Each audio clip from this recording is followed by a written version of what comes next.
ये गायत्री मंत्र शब्द नहीं विज्ञान है, ये गायत्री मंत्र भाव नहीं संवेदना है, ये गायत्री मंत्र कर्म नहीं इमोशन है। और कर्म कहता है कि अध्यात्म से मनुष्य नहीं बदलता है। हमारे यहाँ तो प्रैक्टिकल है, भाव है। दुनिया में जिसके जीवन में अध्यात्म का भाव होगा उसका स्वभाव नीरस हो जाता है, उसके जीवन में रस नहीं रह जाता है, वो जीवन जीता नहीं लगता है। मेहनत करो, नियति को जो मंजूर होगा नियत समय पर तेरी झोली में डाल देगा। कर्मण्यवादी का रस्ते मां फले सुकदाचा, कर्म करो फल की इच्छा छोड़ दो। सुबह उठो, मोबाइल तब तक बंद रखो जब तक साधना नहीं कर लो।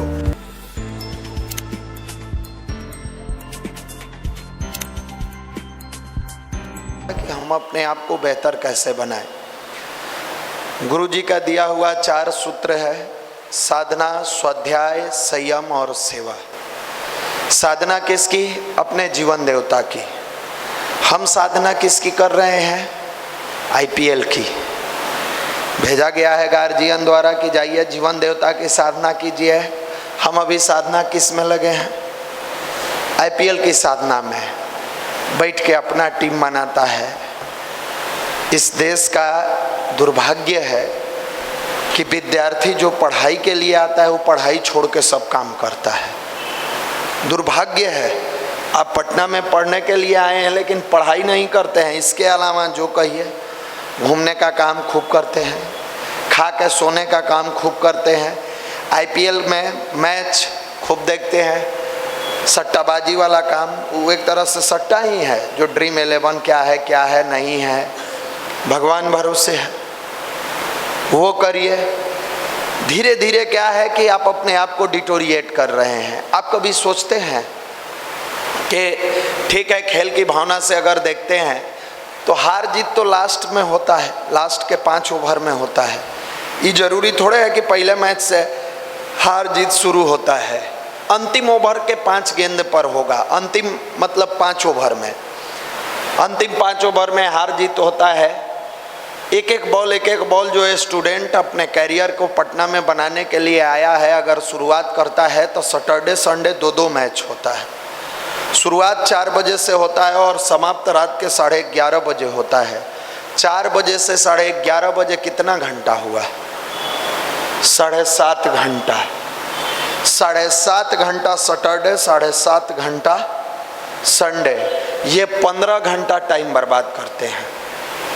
इसी का नाम साधना है। साधना किसकी? अपने जीवन देवता की साधना, आराधना। मैच हम भी देखते हैं, हम भी बहुत शौकीन हैं, लेकिन कोई कहे कि काम छोड़ के, कतई नहीं। जैसे उसका कर्म खेलना है, आईपीएल में पैसे पर खरीदाता है, बड़ा बड़ा पैसा मिलता है, तो उसका कर्म क्या है? अपना बेस्ट परफॉर्मेंस देना पिच पर उतर के। आपका कर्म क्या है? आपका भी कर्म है कि पिता द्वारा पैसा मिला है, परिवार से पैसा मिला है, अपना बेस्ट परफॉर्मेंस देना पढ़ाई में। लेकिन दुर्भाग्य, पढ़ाई कौन का है, जीवन जीने की कला तक आज की युवा पीढ़ी को नहीं आ रहा है। बात कैसे करना चाहिए, चलना कैसे चाहिए, बोलना कैसे चाहिए, ये सब आपका अलग एक दुनिया बना लिए हैं। दोस्त से बात करेगा गाली देके, गाली के लहजे से, रास्ते चलते बात करेगा गाली के लहजे से। क्या इसी का नाम व्यक्तित्व है? अभी आपने सुना, बड़ा खुश हुआ, पर्सन है तो पर्सनालिटी है। पर्सनालिटी हवा में है। पर्सन है तो पर्सनालिटी डेवलप करना पड़ता है। पर्सनालिटी कहीं बिकता नहीं है। कोई ऐसा पटना में दुकान है कि यहाँ जहाँ पर्सनालिटी पैसे देने पर मिलता हो? आप लोग देखे हैं कहीं? तो चलिए हम खरीदने के लिए तैयार हैं। जो पैसा लेगा, जैसे पैसा लेगा हम देने के लिए तैयार हैं। एक एक व्यक्ति का पर्सनालिटी बन जाए, नहीं है। ये मनुष्य को स्वयं डेवलप करना पड़ता है। इसी का नाम तो साधना है। साधना किसकी? जीवन देवता की, अपने आप की। हम चले कैसे, हम बोले कैसे, हम बात कैसे करें, हमारा जीवन में, हमारा परिवार में क्या अहमियत है, समाज में क्या अहमियत है, इसको समझें। और इसी को ठीक करने का काम गायत्री महामंत्र करता है। ये सारी चीजें होती है, कोई बड़ी बात नहीं है। उसको एक कॉन्फिडेंस मिला। हनुमान भी हताश हो गए थे, निराश हो गए थे, उदास हो गए थे। इस समुद्र हम ही को लांघना है। सुग्रीव कहे, हाँ आप ही को लांघना है, हमसे हो पाएगा। अब तो बीएड भी कर लिए थे, सीटेट टेस्टेट सब पास कर गए थे, फिर कह रहा है बीपीएससी होगा, हमसे हो पाएगा। बीएड पास पढ़ी के ना किए थे, कुछ ले दे के नहीं ना किए थे, सीटेट भी पढ़ के किए थे, तब पढ़िएगा तब पास हो जाइएगा। आदान प्रदान किए हैं तो नहीं पास करिएगा, सीधी सी बात है। हनुमान जी हताश थे, उदास थे। एक निगेटिविटी का सबसे बड़ा कारण और है, आप कैसे दोस्तों के साथ उठते बैठते हैं, ये सबसे बड़ा कारण है। आपके लॉज का माहौल, आपके हॉस्टल का माहौल, आपके क्लास का माहौल, आपके सर्किल का माहौल जैसा होगा, आपका माहौल वैसा ही होगा। अगर आपका दोस्त दिन भर में निगेटिव बात करता है, आप टंकी है निगेटिव के, जैसे बड़ा बड़ा टैंकर देखते हैं ना, आके या पेट्रोल पंप पर पूरा खाली करता है तब नोजल से तेल मिलता है। अगर ऐसे दोस्तों के साथ आप उठ रहे हैं, बैठ रहे हैं, जो निगेटिव का पूरा टैंकर है, वो दिन भर में देगा। जैसे पढ़ने बैठिएगा, क्या पढ़े हो, कल बारिश होगा, क्लास थोड़े होगा। वो मौसम वैज्ञानिक बना हुआ है अभी लॉज में, काहेला टेंशन लिए हुए हो, युवा मंडल में जाते काहेला ही बारिश में जाओगे, कई गो के रोक दिया लॉजे में, अगला संडे चल जाना है। भगवान के गोद में जिस रूप में जैसे भी आने का मौका मिले, कतई कभी मत रुकिएगा। ये बारिश बहा देगा, वो भी तो 5 बजे के करीब छूट गया था, एक एक बूंद थोड़ा थोड़ा पड़ रहा था। कई गो रूम में दुबका होगा, लॉज में दुबका होगा, क्रिकेट देख रहा होगा, लेकिन कभी मन में नहीं हुआ कि 7 दिन बाद हम गुरुजी की गोद में बैठने के लिए जाते हैं, कहीं अगर नहीं बैठे तो फिर मेरा माइलेज घट जाएगा। और ये हमेशा मानिएगा, पटना में जब भी रहिए, इसलिए मत आइए कि हम लोगों का प्रवचन सुना है, हम लोग को देने प्रवचन, हम बाबा हैं, हम लोग बाबा हैं जो आपको प्रवचन सुनाते हैं। इसलिए आइए कि ये परम पूज्य गुरुदेव और वंदनीय माता जी का गोद है, और ईश्वर की गोद में बैठने वाला व्यक्ति निहाल होते चला जाता है। आप देखिएगा, छोटा बच्चा जब तक खिलौने से खेलते रहता है, उसकी माँ कभी उसको नहीं पूछती है। पूछती है क्या? वो खिलौना से खेलता है, माँ भी छोड़ देती है, मस्त है अपनी दुनिया में। जब तक इस IPL, कॉपी, गंगा आरती, गांधी मैदान घूमना, पार्क में उलझना, घूमते रहोगे, ये तुम्हारी जिंदगी का खिलौना है, खेलते रहो, दुनिया में कोई तुमको नहीं पूछेगा।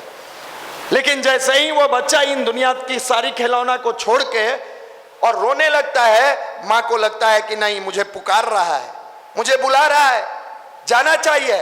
और वो माँ रोटी बनाते रहती है, हाथ में पूरा आटा लगा हुआ है, झाड़ू लगाते रहती है, मिट्टी लगा हुआ है, एक क्षण भी परवाह नहीं करती है, एक क्षण परवाह नहीं करती है कि मेरे हाथ में आटा है, गुथा हुआ है, क्या है, कैसे है, मिट्टी है, कुछ भी करती है। बच्चे की चीख सुनाई देती है, भाग के जाती है और बच्चे को सीने से लगा लेती है।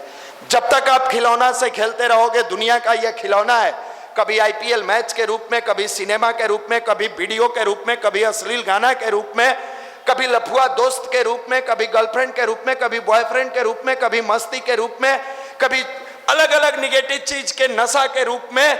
इस खिलौना से जब तक अपनी जिंदगी को उलझा के रखोगे, भगवान का अनुदान वरदान कभी नहीं मिलेगा। जिस दिन इन सारी चीजों से हटाकर अपने आप को गुरु की गोद में बैठा के और प्रार्थना करोगे, हे मालिक, न मैं रहूं न मेरी आरजू रहे, बस तू रहे, तेरी आरजू रहे, उस दिन गुरु अपने गोद में बैठा लेंगे, उस दिन गुरु आपको अपने गोद में बैठा लेंगे।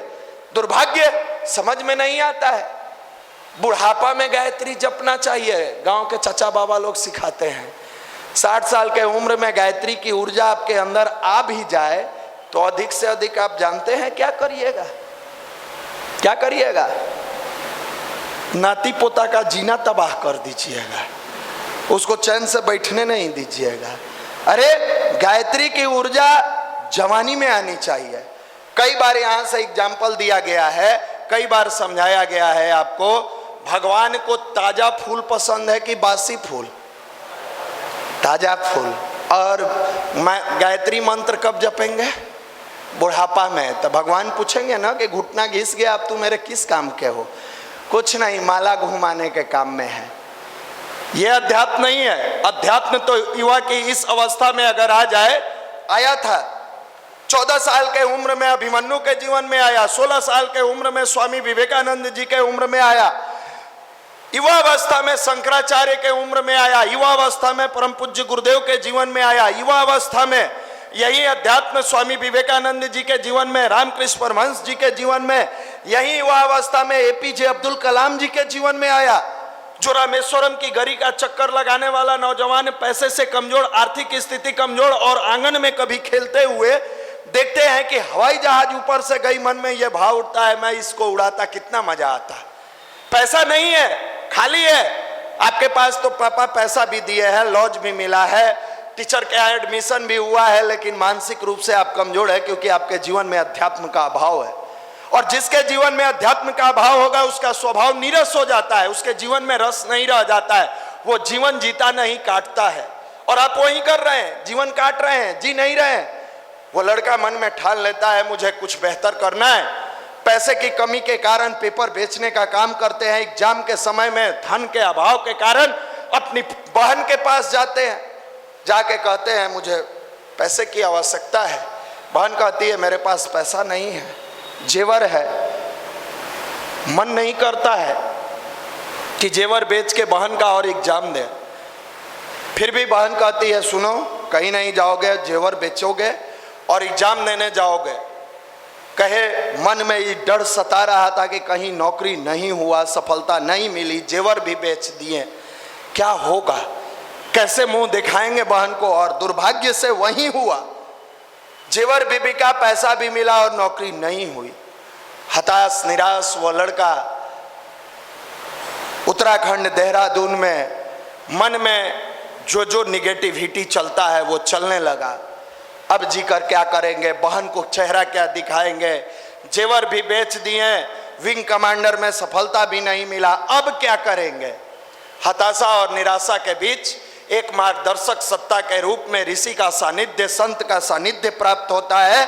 और वो संत देखते हैं कि एक युवा हताश है, उदास है, सोचता है मेरे जीवन से सब कुछ छिन गया है।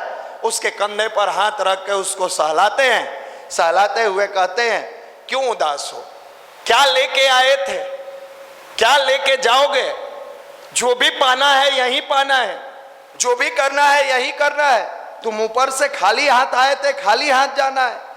और चिंता क्यों करते हो, चिंता के बजाय चिंतन करो, चिंतन करोगे तुम्हारा जीवन पॉजिटिव राह पर चलने लगेगा। फिर बताते हैं ऐसे ऐसे, कोई बात नहीं, जेवर बिक गया, कोई बात नहीं है, मेहनत करो, नियति को जो मंजूर होगा नियत समय पर तेरी झोली में डाल देगा। कर्मण्यवादी का रास्ते माँ फले सुकदाच, कर्म करो, फल की इच्छा छोड़ दो।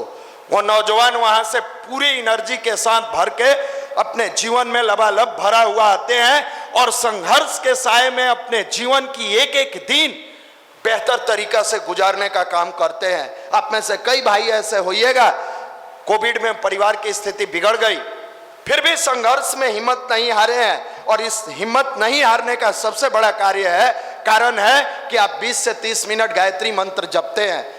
जिसके जीवन में डेली सूर्य के प्रकाश की आराधना किया जा रहा हो, जो जीवन में नियमित 20 से 30 मिनट अपने इष्ट, अपने मालिक, अपने गुरु की गोद में बैठता हो, वो धरती से कभी खाली हाथ नहीं जाएगा। वो भले ही किसी साधारण परिवार में जन्म लिया है, लेकिन उसका जीवन एक राजकुमार की तरह बीतता है। जो व्यक्ति अपने जीवन में समय का सदुपयोग अध्यात्म के सहारे सही दिशा में करने लगा, उसके जीवन में हताशा निराशा आएगी, मायूसी कभी नहीं आएगी। हताश होगा, निराश होगा, मायूस नहीं होगा। सत्य को परेशान किया जा सकता है, पराजित करने की मद्दा इस दुनिया में किसी के पास नहीं है, किसी के पास नहीं है। वो नौजवान मन में ठान लिया, कहा कि जो होगा देखा जाएगा, लेकिन अब कर्म करेंगे। संघर्ष में एक एक दिन अपने आप को तैयार किया। और आज पूरे दुनिया इसकी साक्षी है कि रामेश्वरम की गली का चक्कर लगाने वाला नौजवान जो अपनी बहन का जेवर बेच के एग्जाम देने में असफल हो गया था, वो मिसाइल मैन के नाम से जाना गया। वो एपीजे अब्दुल कलाम राष्ट्रपति पद तक को सुशोभित हुए। और आप सबको पता है, राष्ट्रपति जल, थल, वायु तीनों सेना का अध्यक्ष होता है। जो एक विंग कमांडर की नौकरी करने वाला था, वो तीनों सेना के अध्यक्ष बन जाता है। आप क्यों हताश होते हैं? बस इस दुनिया के खिलौना में जहां उलझे हैं वहां से निकालिए और ईश्वर की गोद में बैठने का आदत डालिए।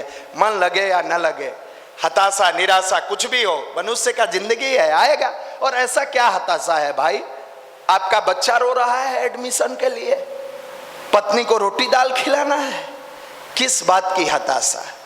आपको तो केवल और केवल पढ़ाई करना है, सरस्वती की आराधना करना है जो साधना के रूप में करना है, अपने जीवन को बेहतर बनाना है जिसमें बुराई को रोकना है, स्वाध्याय करना है जिसमें अच्छे विचारों को पढ़ना है और अपनाना है, संयम करना है जिसमें पिता के पैसे का दुरुपयोग ना हो, आपके महत्वपूर्ण गोल्डन अपॉर्चुनिटी वाले समय का दुरुपयोग ना हो, आपके शरीर में परमात्मा द्वारा दिया गया सबसे ताकतवर चीज जो जीवनी शक्ति है उसको बर्बाद न करे, आंख से शक्ति का क्षय न करे, कान से बुरी बातों को सुन के अपने जीवन में ब्रह्मचर्य को खंडित न करे, विचार को पवित्र बनाए। यही तो संयम है। अर्थ संयम, विचार संयम, वाणी संयम, समय संयम, ये संयम है। और संयम के साथ जब भाव उभरता है, भाव उमरता है, तो गुरुदेव लिखते हैं अपनी सुधार संसार की सबसे बड़ी सेवा है। अगर सेवा ही करना चाहते हो तो अपने आप को इतना बेहतर बनाओ, इतना बेहतर बनाओ कि गांव में हर व्यक्ति कहे कि मुझे बेटा चाहिए तो फलाने के बेटा जैसा जो गायत्री परिवार में जुड़ के अपने जीवन को शानदार बनाए। ये इसलिए बुलाया जाता है। अभी तो आपको एग्जाम्पल दिया जाता है, फलाना का बेटा है, कहां गया है? क्रिकेट देखता है, क्रिकेट खेलता है, और क्या करता है? चट्टी मोड़ पर जाता है, हेयर स्टाइल बनवाता है। बस यही एग्जाम्पल दिया जाता है। आप सुबह उठिए, कई लोगों को आदत है सुबह उठते मोबाइल निकालेगा, जाके दूसरा के रूम में बैठेगा और दोस्त क्या हाल है, उससे हाल चाल पूछने की बजाय अपने इष्ट, अपने मालिक से हाल पूछो। सुबह उठो, मोबाइल तब तक बंद रखो जब तक साधना नहीं कर लो। आराम से फ्रेश हो, स्नान हो। लोग कहता है, हम लोग भी बचपन से सुनते आते हैं, क्या सुनते आते हैं? सुबह जितना बढ़िया लोगों को देखा जाता है जतरा उतना बढ़िया होता है। सुनते हैं ना? सुबह उठिए, आराम से फ्रेश आंख पोछिए, आराम से बैठ के आप जो देव स्थापना यहाँ से मिली है उस गुरुदेव को हाथ जोड़ के प्रणाम करिए। हे गुरुवर, आपकी कृपा से आज फिर एक दिन बेहतर जिंदगी जीने का मौका मिला है। आप आशीर्वाद दीजिए कि मेरी जिंदगी में छोटी सी छोटी गलती भी ना हो। पूरे भाव, पूरे इमोशंस के साथ गुरुजी से प्रार्थना करिए, पूरे भाव के साथ। उसके बाद अपना फ्रेश होइए, स्नान करिए। स्नान करने के बाद फिर सीधे गुरु के पास बैठिए, पूरे भाव के साथ। 11 बार जो बताया गया है, सांस को रोकना, खींचना, छोड़ना, अपने शरीर को हल्का करिए, आंख बंद करके अपने इष्ट, अपने मालिक को उस आशीर्वाद मुद्रा में देखिए जो अपनी देव स्थापना के तस्वीर में, और भाव कीजिए कि हम गुरु के पास बैठे हैं, गुरुदेव हमको आशीर्वाद दे रहा है। पूरे सूर्य के प्रकाश के बीच में देखिए कि स्नान हो रहा है। जैसे बारिश में लोग भीगता है वैसे भाव कीजिए कि वो सूर्य की स्वर्णिम किरणें हमारे रोम रोम को पुलकित कर रही है, हम उससे स्नान कर रहे हैं। जो सूर्य के प्रकाश का स्नान करता हुआ और गुरु का ध्यान करता हुआ गायत्री जप करता है, उसके जीवन में हमेशा प्रकाश की किरणें प्रकाशित करती रहती है। और पूरे भाव से 20 से 30 मिनट वैसे जैसे एक छोटा बच्चा भूखा होने के बाद अपने माँ के स्तन से चिपक के दूध पीता है, एक प्रेमी अपने प्रेमिका से मिलने के लिए कहीं जाती है, पूरी दुनिया को भुला के अपने प्रेमी के बीच में डूब जाती है, एक नशेड़ी अपने नशा में डूब जाता है, एक जुएड़िया अपने जुआ में डूबता है, एक कोई अगर वेब सीरीज देखने वाला हो, फिल्म देखने वाला हो, वो पर्दे में डूब जाता है। आप अपने मालिक, अपने इष्ट, अपने गुरु में डूब जाइए और मन ही मन कहिए, हे मालिक, अब सौंप दिया इस जीवन का सब भार तुम्हारे हाथों में है, जीत तुम्हारी हाथों में और हार तुम्हारे हाथों में। अब सौंप कर तो देखो। जब तक पतवार अपने हाथों में लेके अपनी नाव को आगे बढ़ाओगे, तुम्हारा नाव डगमगाता रहेगा। जिस दिन अपनी पतवार को अपने गुरु के हाथ में दे दिया, उस दिन तेरा नाव नदी कौन कहे, समुद्र के झंझावत और चक्रवात के बीच में भी किनारा लग के रहेगा। भाव, इमोशंस, इस इमोशंस के लिए आपको यहां बुलाया जाता है, इस भाव के लिए आपको यहां बुलाया जाता है। फिर मन ही मन कहिए, ध्यान करते हुए, भाव करते हुए, मेरा निश्चय बस एक ही, मेरा निश्चय एक ही है। हे मालिक, हम आपके पास आके बैठते हैं, हाथ पसार के नहीं कहेंगे धन दे दीजिए, दौलत दे दीजिए, रुपया, पैसा, नाम, इज्जत, शोहरत। राजा के बेटा जब राजकुमार होता है तो उसे मांगने की जरूरत नहीं होती है, वो खुद राजकुमार होता है। सारे धन पर उस वारिस का हक होता है। इसलिए गुरुदेव पूछेंगे, इष्ट मालिक तब किस लिए मेरे पास आए हो? इस दिल में बड़ा प्यार उमड़ता है। इस आंखों से तो आपको नहीं देखते, लेकिन जब आंख बंद करते हैं, भाव संवेदना में डूबते हैं, तो आपका दर्शन होता है, दिल गदगद हो जाता है। अर्पण कर दूं दुनिया भर का सब प्यार तुम्हारे हाथों में, अब सौंप दिया इस जीवन का सब भार तुम्हारे हाथों में। दिल में उमड़ने वाला प्यार, इमोशंस जब गुरु के चरणों में अर्पित करते हैं, तो वो धीरे धीरे बुराई के रास्ते से आपको अच्छाई के रास्ते पर लाते चले जाते हैं। अंत में एक ही भाव, हे मालिक मुझ में तुझ में बस फर्क यही।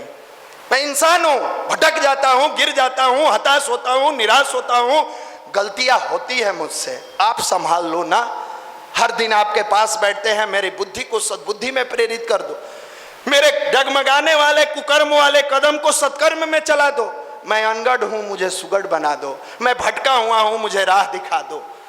भाव से कहिए, कहीं मत गिड़गिड़ाइए, बस अपने गुरु के पास, अपने इष्ट और मालिक के पास, मुझ में तुझ में बस फर्क यही। मैं नर हूं, तू नारायण है, मैं तो साधारण इंसान हूं, भटकता हूं, गिरता हूं, आप तो भगवान हैं, मुझे बचा लीजिए। मैं हूं संसार के हाथों में, संसार तुम्हारे हाथों में, अब सौंप दिया इस जीवन का सब भार तुम्हारे हाथों में। और इस भाव से गायत्री जप कर देखिए, आपका जीवन शानदार हो जाएगा।